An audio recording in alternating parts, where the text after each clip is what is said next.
Did you know that this year, November 15th, for the first time in human history, there will be 8 billion people living on planet Earth? In 1800, the United States was becoming a country.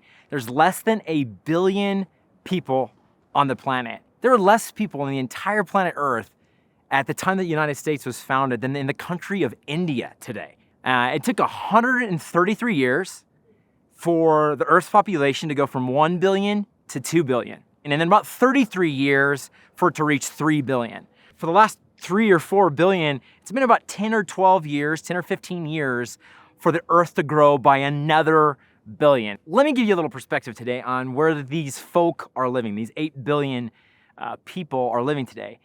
2 countries alone account for over a third of the population of the Earth. So India and China, those 2 combined make a third of the population of the Earth. You may be sitting there thinking to yourself, man, Tanner, what does 8 billion people, what does that actually look like? Picture this with me. We all of us humans, 8 billion of us, decide to hold hands. We make a line. It's a logistical feat, unprecedented in human history. This line goes around the equator 200 times. Our Kumbaya ceremony goes around the planet 200 times. Unfortunately, most of us are probably drowning. One way to think about the world and human experience is to think about maybe their economic situation. Today, 55% of our planet, over 4 billion people today, hold about 1% of all of the global wealth. Just think about that for a second. Living on less than $10,000 every year, that's well below the poverty line. About 8% of our planet today is living on less than $2 per day. That's extreme poverty, 8% of the planet's population today. Let's talk about the geography of 8 billion people. Where are people living today? Let me give you one kind of crazy example. Siberia, we know it. When we think of Siberia, we think of cold and frozen tundras. Siberia makes up 9% of the surface area of the planet, but only 34 million people live in this part of the world. Low population density. On the other hand, we're seeing right now on the planet a shift to urban centers all around the world. And so right now, as the world continues to grow, more and more people are finding home or calling the city home to them today. I don't know if you're an island person or not. I come from the middle of nowhere, Montana, long ways away from an island, but there are 11,000 islands that are inhabited today all around the world today. It's about 11%. There's about 730 million people on the planet today that are living their best life on an island somewhere right now. Let me tell you about a little place called Kiribati.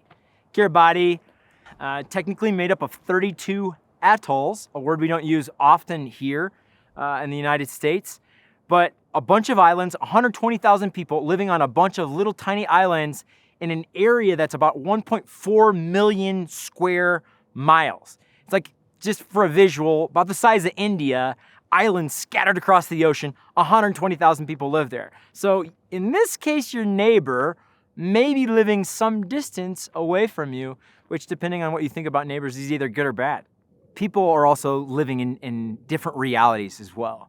Today, there's about 89 million people that are displaced, forcibly displaced from their homes or from their countries. 89 million, just to put that in perspective, that is a huge amount. That's over the population of Germany today, of people that are actually living more or less as refugees in some way, shape, or form. There's 50 million people today that are said to be caught in sex slavery, trapped in some way in a system. Wrap your mind around the magnitude of human experience for those 50 million people today on the planet. There's about 280 million people today that are suffering from depression. Wrap your mind around 280 million. It's the biggest disability today on the planet, are people trapped in something that we're still largely trying to understand where it comes from and the experience of depression. 280 million people. In Africa alone, There's over 80 million people that have a disability of some sort. And in a continent like Africa, where social services are not provided like they are in many of the more affluent countries, 80 million people today are working their way through their life with a disability that is largely being untreated or uncared for. One of the reasons that we wanted to bring attention to this event, November 15th, 8 billion people on the planet, is to remind each of us that every human alive on the planet Earth, every one of them matter. Our hearts are gonna beat about 60,000 times per day. We are all united by the fact that we've been given breath, we've been given life, heartbeats to live and to experience our day. One of the things that I deeply believe in is that each person, each of these 8 billion people is really deserving of dignity.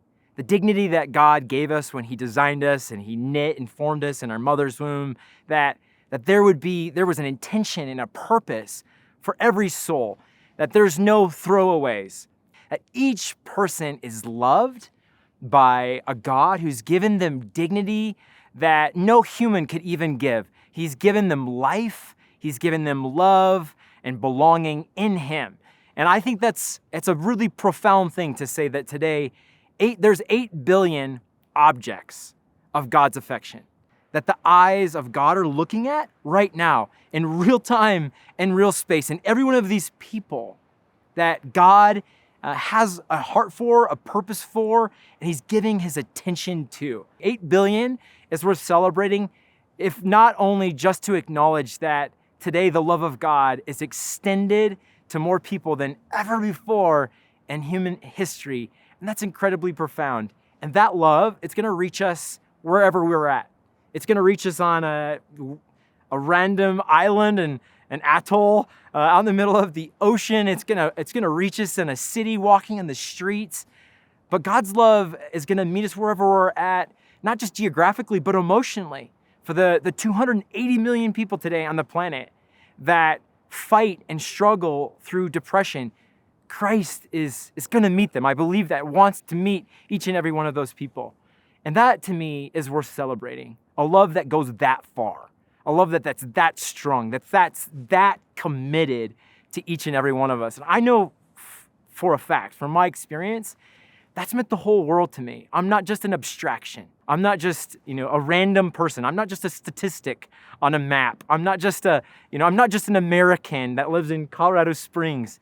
I'm a person with a name, with a destiny, with a purpose, and deserving of love. Whatever you're going through today, wherever you're at, whatever your life looks like, whether you're going to work today, you're staying at home with kids, you're on an island, you're out in the middle of the desert, I just want to remind you that you matter.